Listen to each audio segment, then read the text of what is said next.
I have a dream. I want to sail from Europe to Tasmania, more than halfway around the world on a small sailing boat and by myself. I didn't really think I could do that. Too many things can go wrong here. Coasts that get out of hand, high waves, my old ship. And can my marriage stand it? Years of separation? I'm on my way. My God, what am I doing here in the middle of the sea? Some things break down. I myself break down from time to time. I'm looking like I had some argument in a bar, so I will change direction. But the journey starts to become really good, especially in the Pacific.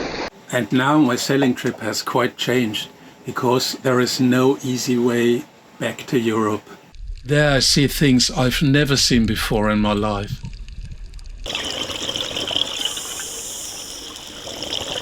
I meet people and cultures that are foreign, but it's interesting. I can navigate alone in an atoll without running into a reef. And I can cope with myself. I must confess that the first days were not good. I really was intimidated by the vastness and largeness of the sea. I didn't really go out. I couldn't see the ocean. 11 months after setting sail from the Canary Islands, I've actually made it. Like the first circumnavigator Joseph Slocum 125 years ago, I sail up the Tamar River and moor in Launceston, Tasmania. They say the journey is your destination, but what happens when you reach your destination?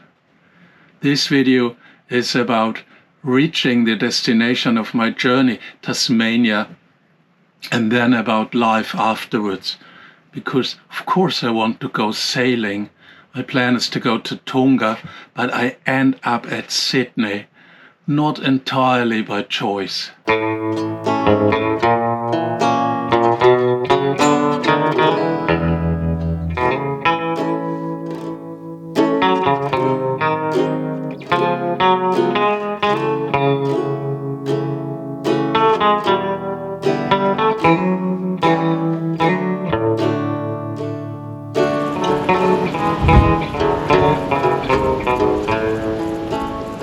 I have known Bill and Patrice for 20 years. We used to go wild. Bill is now pushing 80, but he's still fitter than me, and Patrice too.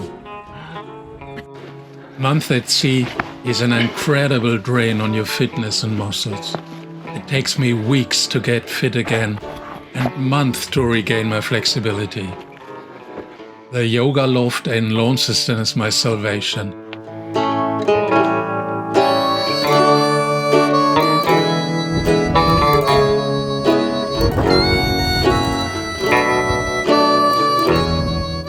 Marinette comes to visit from Switzerland. I'm not sure she will like it, but it's going to be a summer fairy tale. The animals, the plants.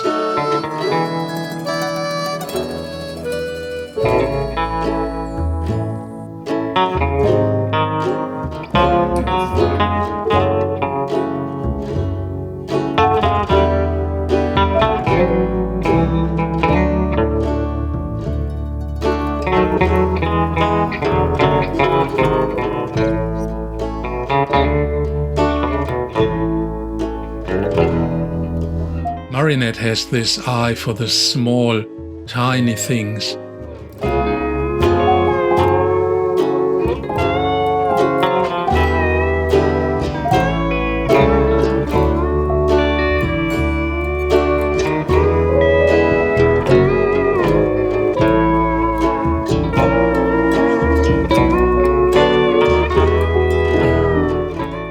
Unfortunately also for small slimy mushrooms.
The summer fairy tale is over. Now work begins. My maintenance list contains more than 30 problems. There's corrosion after 2 oceans, of course.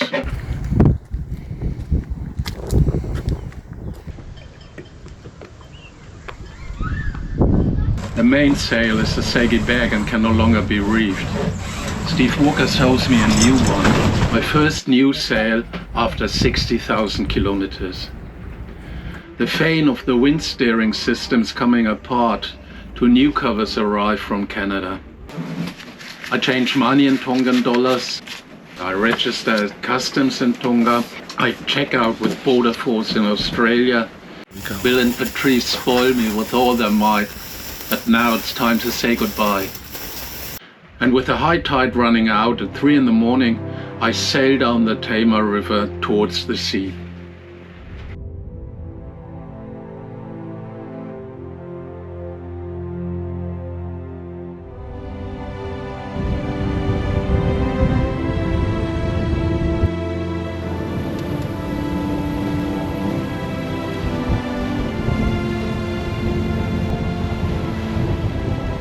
The new mainsail looks perfect. It's smaller than the old. REYKJA sails much better trimmed. The new wind vane cover sparks red, like Flinders Island in the Bass Strait. And then the problems begin. The weather forecast is bad. I remove the spinnaker pole to keep the boat manageable. I'm lashing everything tight. The night sets in.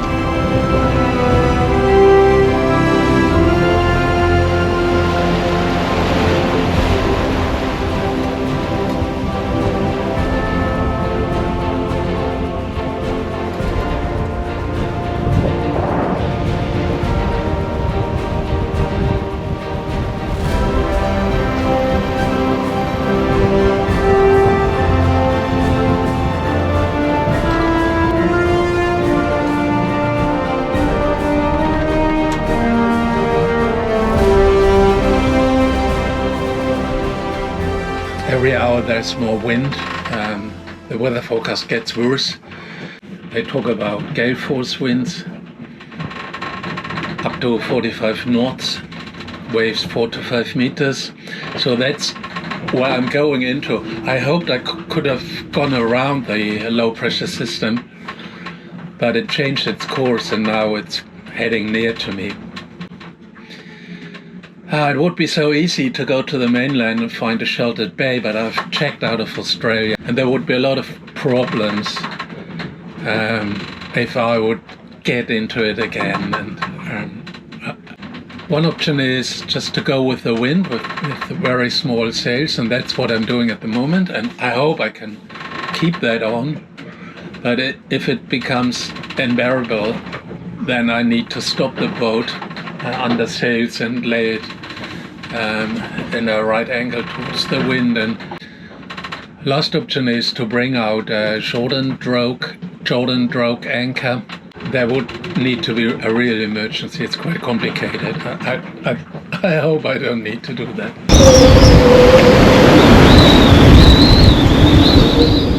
I have never heard this whistling sound before. I need to hold onto the boat. It's heavily rolling.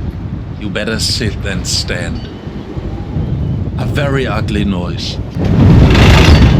I scan the boat. What has happened? In the end I find it. The wind vane has disappeared. The gust has just blown it over. I have no replacement for the wind vane. Shall I sail on with the electric autopilot alone? With its noise and its power consumption? Within seconds I changed plans. Bye-bye Tonga, let's go back to Australia. This is easier thought than done. The next bay I can get into in high seas is 30 miles away. I no longer recognize REYKJA. She reacts unexpected. In every large sea the sterns break out of course and the boat comes abeam. The electric autopilot peeps and then prefers to play dead, so it's hand steering now. It's getting cold. Leaving the steering wheel for 10 seconds to fetch my long undertrousers, and REYKJA's out of course again. The jib laughs threateningly. After 4 hours, I have made it.